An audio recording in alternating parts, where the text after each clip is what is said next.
Hello, this is Jackson, and welcome to another episode of Stories in the Säfärsphere. Today I'm going to be going over the character Alista Laidlaw, and I'm going to start with the usual disclaimers. Number one is that they will be clicking through this video. Sorry about that. Number two is that it's all going to be in one take, so I might stop at parts, and again, sorry about that. Number three is this character doesn't have a whole lot of depth. I wanted to start with Alista Laidlaw because I felt like it was one of the easier characters for people to recognise. Alista is a lot less of a regular character, and admittedly more of a tool to open up the universe for people to recognise things. Alista is kind of a general protagonist character that you could see just about in any story, especially sci-fi stories like this. And I thought it would just be a good idea to have a familiar character like this for any audiences to understand his role and to use him to show different parts of the universe. So we'll start with the general information on the left here. Of course, his name is Alista Laidlaw. I am saying Alista just for the sake of ease, but it is more of an Alista. It's just sort of how the name Alista has changed in this current year. But it's just the name Alista. It can be pronounced Alista, Alista, or Lista. It's all really the same. But that explains why it's just a bit of a funky spelling. Gender is male. The age is... in the first story that he's part of here, A Cycle of Breaking Cycles, he is 31. And by the end of his character arc, he ends up being 42. So his age is 31 to 42. That's why it's got the little hyphen there. He is 6'2", which I felt like is a reasonable height for the character. Still, very human, but kind of a bit tall. Species is obviously human. It's one of my few human characters. The faction that he is originally from is the Galactic Union of Power, or the GUP. If you remember from my previous videos, that is the very militaristic, hard faction that basically believe that they can win the war just through power alone and brute force. He used to be a soldier for the GUP. I am using the word soldier there very loosely. I've got no idea all of the unique terminologies that I should really be using. So I'm just using the word soldier because people are going to understand what I'm talking about. He went and he fought in the wars, and that's the point. He retired from that somewhere around 28, and then he ended up being a freelance mercenary for the rest of his life, just to varying degrees. His home is Shugan 4, which is a moon circling around the sun. Sorry, not the sun, the planet Shugan. And he's got one family member that we see in the stories who I really need to develop a bit. But that is his younger sister, who is 10 years younger than him. And they take on more of a almost like a father and daughter role, which they're not. They're sister and brother, but because of the age difference and no other parental figures around, he sort of takes on the role of being a brother and a father at the same time to look after his sister. So I suppose we start with the events and the main stories that he's part of here, because he's part of 4 stories primarily. And all the events happen within these stories. So I went over this very briefly because it is admittedly a very brief story. Cycle of Breaking Cycles. A Cycle of Breaking Cycles is a story that I really struggle with because it's supposed to be the first story. It's supposed to be the massive introduction, and it's hard to think of how I would do this right. So this story kind of changes a lot. And it means that I don't have a very in-depth view of the story. I do, however, know The main idea of the story is that there is this bomb that has been developed by the New Age Kingdom, which is the faction who pioneers technology and is going to win through that means. And they hire basically a mercenary from each faction, and these mercenaries aren't allegianced to any of the factions per se. They're just looking to end the war through any means. So there is a robot character who is part of the New Age Kingdom that is hired, an anthropomorphic animal character who is hired from the United Species Alliance, and then there is also Alista, who is hired from the GUP, or the Galactic Union of Power. These characters go along and they obviously face quite a bit of resistance because they are trying to plant like a super bomb on a planet, which obviously isn't going to go well, is it? And they're going to be trying to plant this in United Species Alliance space, and they're trying to set that off there. Throughout the story, we do lose two of the characters, which is the New Age Kingdom character, and we do also lose the character that's part of the United Species Alliance. But Alista does survive. Alista survives at the end. He manages to plant it, and he manages to plant the bomb, and it goes off. And it's sort of at that point he realizes that it didn't really matter, because as the title of the story goes, a cycle of breaking cycles. Every single time some faction creates something that they go, okay, this is going to be it. This is going to be the end of the cycle of war. This is going to break the cycle. But it's actually a cycle of them trying to break the cycle because it never really does anything. And the war just tends to escalate every single time one of these plans come to fruition. So it's around this point that we sort of see Alista change. We see his change of heart from being an mercenary that just gets paid to do anything, from trying to create peace through war sort of idea. And instead we see him move on to the story of the luckiest man alive, which is where he more or less retires from being a freelance mercenary. And he goes back to his home on Chuggenford to look after his younger sister. I say look after, she'd be around 20, 21 at the time, but, they have a very close relationship. So he goes back to living like that. And when the planet ends up getting attacked and destroyed, ultimately, by the New Age Kingdom. Which ends up with the death of his younger sister at some point through that attack. From there, quite obviously he's a bit broken and he's distraught, and that triggers the story of the luckiest man alive, where in order to make up for his grief, he starts trying to help other people. It's where he becomes a freelance mercenary again, but it's a lot more on his own terms. He doesn't go to the highest bidder, he goes to what he believes in. And he begins to realise, which is the realisation of luck events here, begins to realise that he can throw himself in harm's way really well, because he just seems to have this natural aversion to danger. He seems to get away with a lot of things that other people can't. There are events where there's cave-ins. He's lured into a trap, there are bombs set off, and he's stuck in a cave, and it collapses. Everyone dies, except him. There's another event where a ship crashes, and he is the only survivor.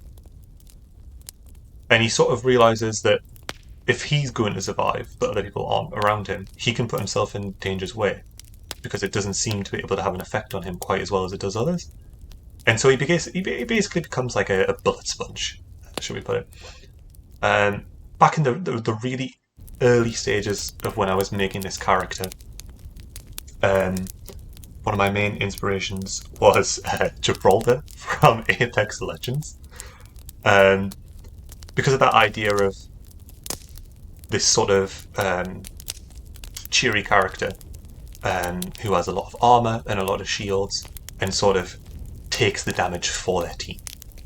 And that was the original inspiration for this character, I would say.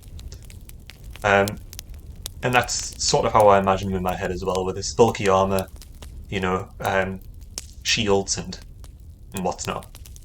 And by the end of Luckiest Man Alive, he sort of takes on this new identity where he protects people who can't protect themselves. And I did mention in the storyline breakdown video where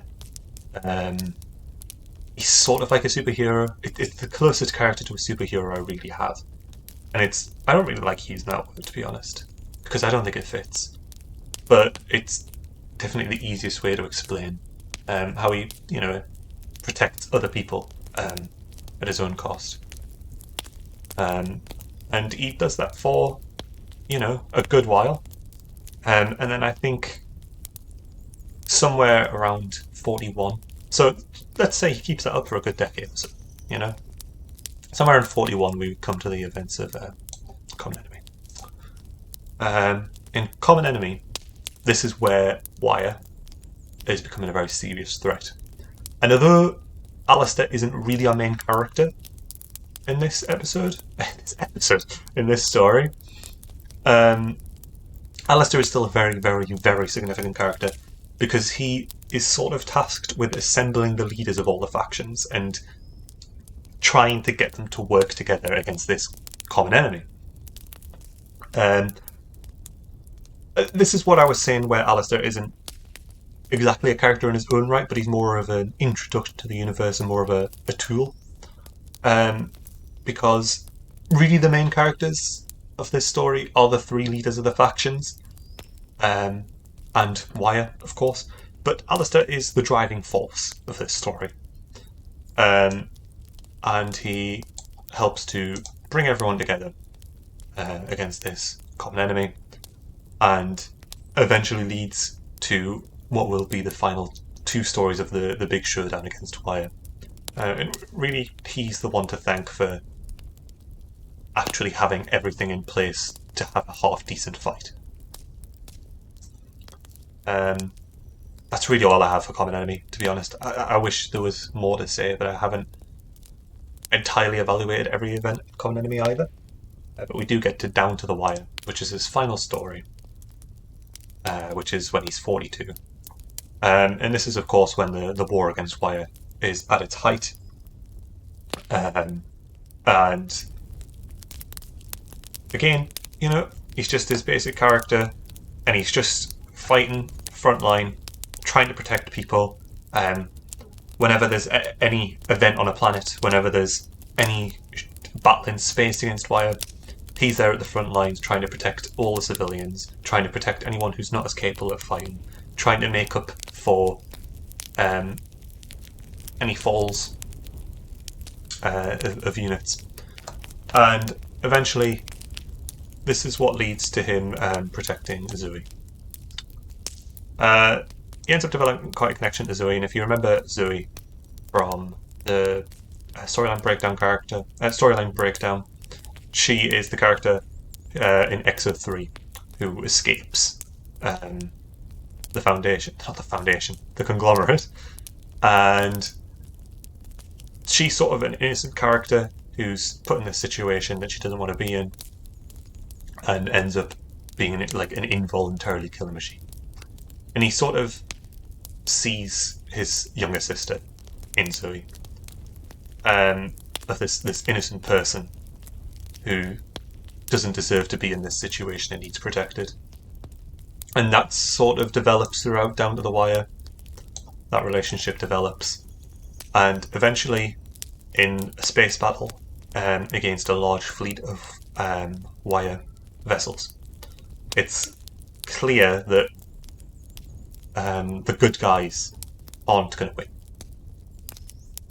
Unless Alista makes a sacrifice, which he does, and he evacuates a large ship that he's in, which is a Stallion battlecruiser, which once I get into the ship breakdowns we'll see that. And he drives the entire battlecruiser directly into the flagship of Wire. which of course destroys it, but at the same time also destroys the cruiser he's in, and the cruiser comes crashing down on the nearby planet that they've been flying over the top of. And although he survives the impact, he is impaled on a piece of jacket metal, which he pulls himself out of, but with the war still going on and no saviour coming anytime soon, he ends up bleeding to death on this frozen planet against the ship that he has crashed. And that's where he dies. Sort of fully given into his new persona and trying to protect someone who he wants to make up for what he's done in the past. He wants to make up for his mistake of losing his sister, and he ends up sacrificing himself in order to try and achieve that goal. Which, to an extent, yes, the space battle is won because of his actions. So it's a bittersweet ending, but I like to think that it does solidify himself as this very recognisable character in all these sci-fi stories of a soldier who goes from doing bad to doing good and gives himself for a greater cause, for his own morals. As I said, Alista is not a very fleshed out character. I'm not sure this episode was really worth the week of waiting. But I would like to introduce a little something extra, which I should have put in general information, which I forgot to put in general information. But all of my characters sort of fall into three categories. With war being such a prevalent factor, and war and death and destruction being such a prevalent factor in all my stories, all my characters fall into one of a few categories, which is they're running from the nature of things, they're embracing the nature of things, or they become the nature of things. And we'll get more into that as we see different characters do different things, and how I categorise that. And although he takes the fight head on, and although he is definitely a component of war, Alista I would consider in the category of running from things, because he is actively trying to change the nature of the universe, by protecting people, by putting himself in harm's way as this lucky guy who recognises that he can't be killed very conventionally. So I categorise himself as running from it,